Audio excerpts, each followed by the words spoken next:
The C-SPAN networks bring you long-form public affairs programming from the nation's capital and are a public service of your television provider. C-SPAN, created by cable. Well, thank you.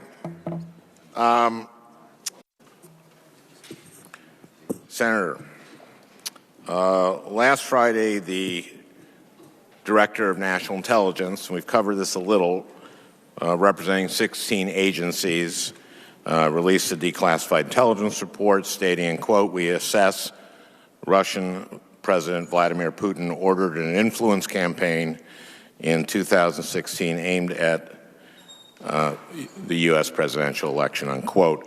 And yet, despite the consensus among our intelligence agencies, President-elect Trump has remained persistently skeptical.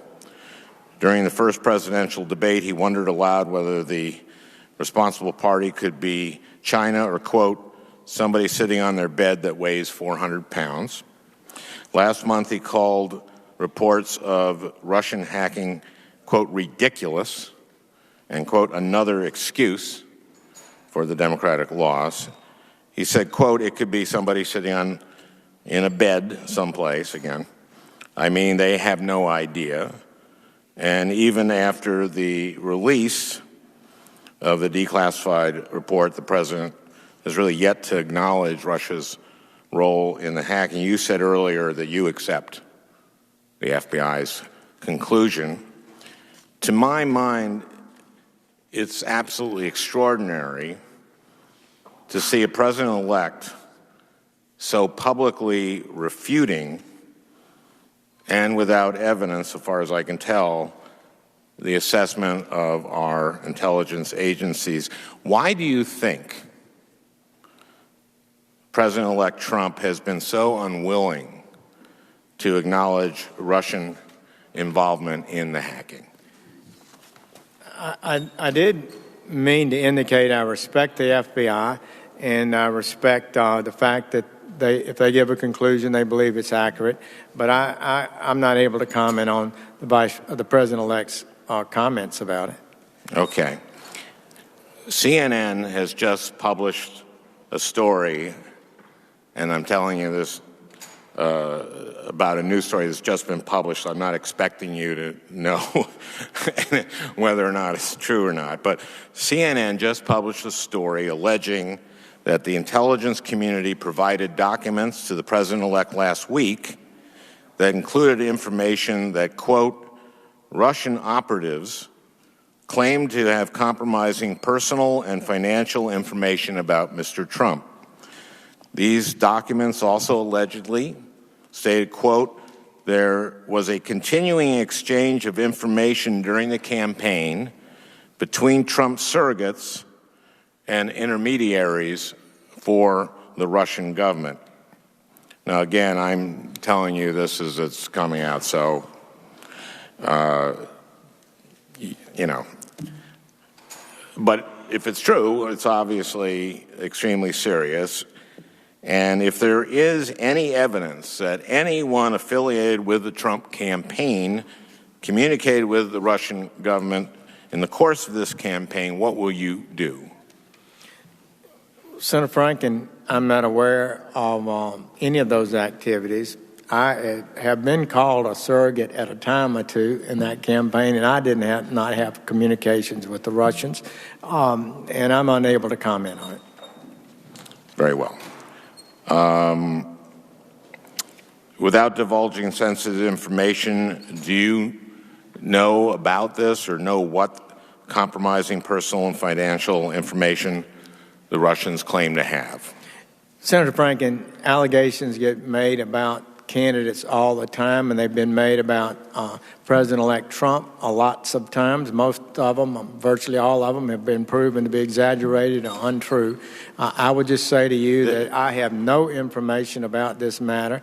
I have not been in on the classified briefings, and I'm not a member of the Intelligence Committee. And so I'm just not able to give you any comment on it at this time. Okay, totally fair.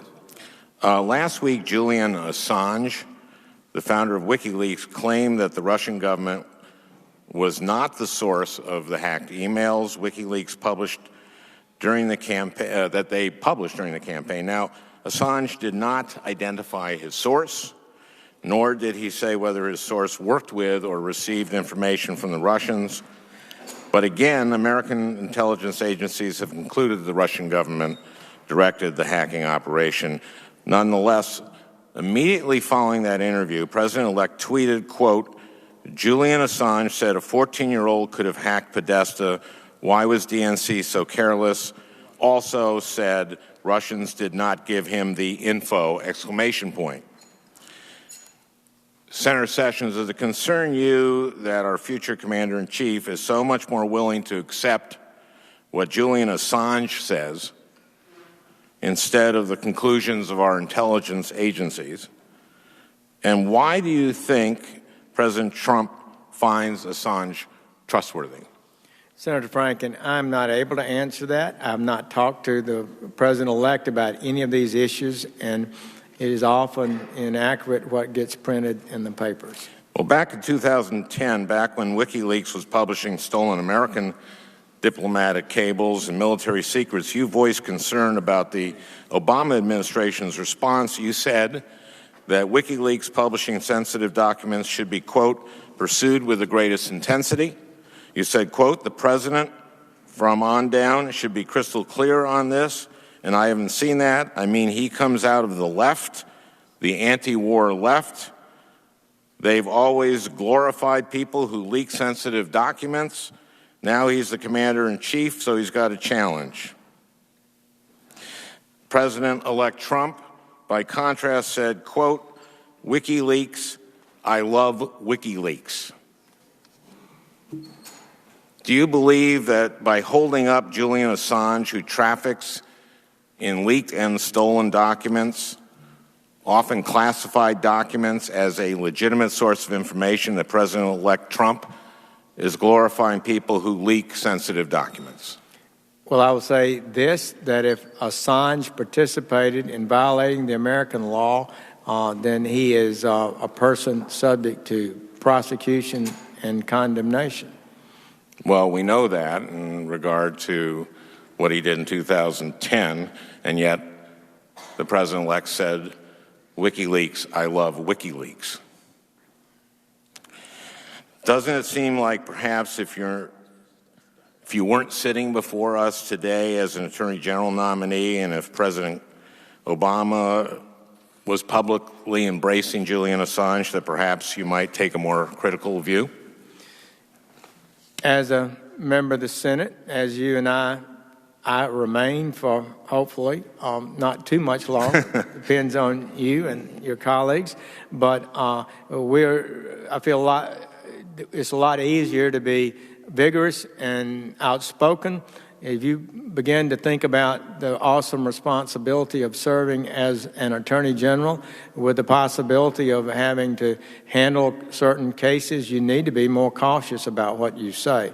So I think it's just not appropriate for me to be the person for you to seek political responses from. Senator Okay, I am out of time. I will try to stick around for one more quick round.